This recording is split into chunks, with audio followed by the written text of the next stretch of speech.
Masa pengaruh Portugis sejarah pendidikan yang melaksanakan sistem pembelajaran dengan mewujudkan lembaga yang lebih dikenal dengan sekolah. Sebenarnya sudah dimulai pada permulaan abad ke-16, yaitu dengan kedatangan bangsa Portugis di Indonesia yang kemudian disusul oleh bangsa Spanyol. Kedatangan bangsa Portugis merupakan salah satu konteks perkembangan sistem dunia yang semakin meluas sebagai akibat ekspansi Barat sejak akhir abad ke-15, dampak dari Perang Salib. Dilihat dari sudut pandangan bangsa-bangsa Barat dengan sikap keagamaannya dalam abad pertengahan, yaitu bahwa setiap orang Moro atau Moor ada kaitannya dengan daerah Maroko, nama sebuah negara di Afrika Utara yang beragama Islam, adalah musuh dari orang Kristen. Hal ini berarti bahwa mereka dimanapun dunia harus diperangi. Usaha kristenisasi yang dilakukan oleh para misionaris yang menyertai ekspedisi militer Portugis dan Spanyol semakin memperhebat konfrontasi di atas dan dengan sendirinya membawa pengaruh terhadap pendidikan di daerah-daerah yang bersangkutan. Salah satu sarana bagi kegiatan misi mereka yang sangat efektif dan efisien adalah melalui bidang pendidikan. Seperti yang diatur oleh Pendeta Aquaviva dan Risalah Ratio Studiorum dalam sebuah dokumen yang sangat terkenal dalam sejarah pendidikan. 3 perencanaan tentang tujuan, isi, proses, dan pihak yang terlibat dalam pendidikan merupakan usaha berskala besar dan yang disusun dengan sangat cermat, yaitu untuk menambahkan ketaatan kepada cita-cita Gereja Katolik Roma melalui cara pengajaran biasa. Pendidikan agama merupakan unsur pokok dalam struktur pengajaran. Pada umumnya, sekolah-sekolah ini memperlihatkan suatu keadaan yang jauh dari suasana pertapaan atau yang bersifat sangat ketat. Keganjilan dan kepelikan sifat pribadi, masing-masing murid mendapat perhatian khusus dari guru, sehingga salah satu tujuan mengajar ialah untuk menemukan bakat-bakat istimewa mereka yang mengarahkannya secara bijaksana kepada kepentingan Ordo Yesuit. Para guru mengajukan tawaran pelajaran tentang bagaimana mengasihi diri dan orang lain, serta meningkatkan semangat melebihi apa yang sudah mereka miliki. Para murid dianjurkan untuk berpartisipasi dalam berbagai kegiatan deklamasi dan perdebatan di luar jam sekolah, bersaing untuk memperoleh penghargaan dan hadiah, memperkenalkan karya tulis tentang berbagai pengetahuan, dan mengadakan pertunjukan-pertunjukan drama. Hal ini ditambah pula dengan sekolah-sekolah Yesuit yang tidak mengungut biaya atau pembayaran uang sekolah, sehingga mampu menarik anak-anak berbakat dari keluarga yang kurang mampu. Sekolah-sekolah ini akhirnya mendapat perhatian dan sambutan dari berbagai kalangan masyarakat tanpa mempersoalkan agama yang dianut atau status sosialnya.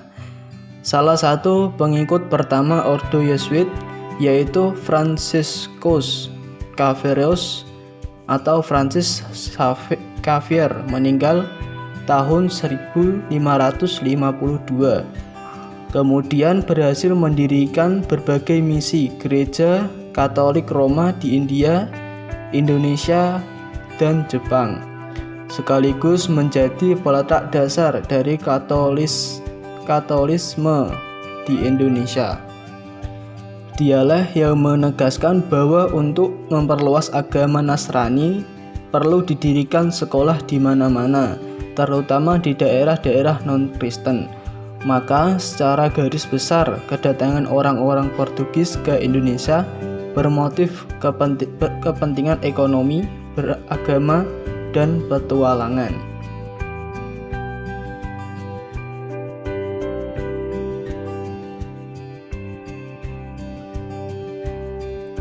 Pada masa Belanda mengambil kekuasaan orang Portugis, orang-orang Ambon menginginkan agar Belanda melanjutkan pendidikan yang telah dirintis oleh orang Portugis, akan tetapi menggunakan cara yang lebih baik. Akan tetapi Belanda hanya meneruskan sekolah-sekolah yang telah didirikan saja, karena kongsi dagang VOC kurang melibatkan diri dalam bidang pendidikan dan lebih mengarah pendidikan kepada gereja. Abad 16. Proses belajar mengajar yang dilakukan masih sangat sederhana dengan penekanan pada pengajaran agama. Standar keberhasilan hanya pada bisa membaca dan bisa menulis. Faktor lain yang mempengaruhi keberhasilan yaitu bahasa yang digunakan dan materi yang diajarkan. Belanda memberikan pelajaran bahasa Belanda yang bertujuan untuk memperluas bahasa Belanda di Indonesia agar dapat mendidik anak-anak pribumi tentang agama dan moralitas Kristen. Banyak hal yang dilakukan Belanda untuk mengembangkan pendidikan demi kemajuan politiknya. Didirikan sejak tahun 1607, baru berikutnya juga didirikan sekolah di Batavia. Itu pun hanya sekolah berbasis agama Kristen yang pencapaiannya terbatas pada kemampuan memahami Bible, kitab suci agama Kristen, dan oleh karena itu kalaupun ada pendidik lanjutan hanya untuk mendidik guru dan pastor. Perlu diketahui bahwa pada masa itu pendidikan tradisional sebenarnya sudah ada, terutama pendidikan berbasis agama Islam yang tidak tersentuh oleh VOC. Materi pelajaran yang ditekankan pada kemampuan untuk menulis, berhitung, dan membaca dalam bahasa Melayu yang menjadi bahasa perdagangan sehari-hari masa itu. Sedikit berbeda dengan pendidikan periode abad ke-19, atau tepatnya setelah VOC bubar pada tahun 1799, yang ditandai pendidikan di Indonesia ditangani langsung oleh Hindia Belanda. Dibubarkannya VOC di Indonesia mendorong berubahnya sistem pemerintahan dari indirect rule ke direct rule, atau sistem pemerintahan tidak langsung ke sistem pemerintahan langsung, membawa perubahan di mana kebijakan pendidikan menjadi tanggung jawab pemerintah kolonial Hindia Belanda. Kemudian pada masa pemerintahan Daendels pada 1808, ia mengarahkan beberapa bupati-bupati di Jawa untuk mengorganisir sekolah-sekolah untuk anak-anak yang berasal dari pribumi dengan suatu kurikulum yang mencakup kultur Jawa dan agama, sehingga anak-anak itu akan tumbuh hingga menjadi anak Jawa yang baik. Ironisnya, kebijakan pemerintah kolonial Belanda saat itu untuk bidang pendidikan hingga 3,5 dasawarsa pertama, pemerintahan tidak menunjukkan kesediaan untuk mengeluarkan banyak uang bagi pendidikan masyarakat lokal.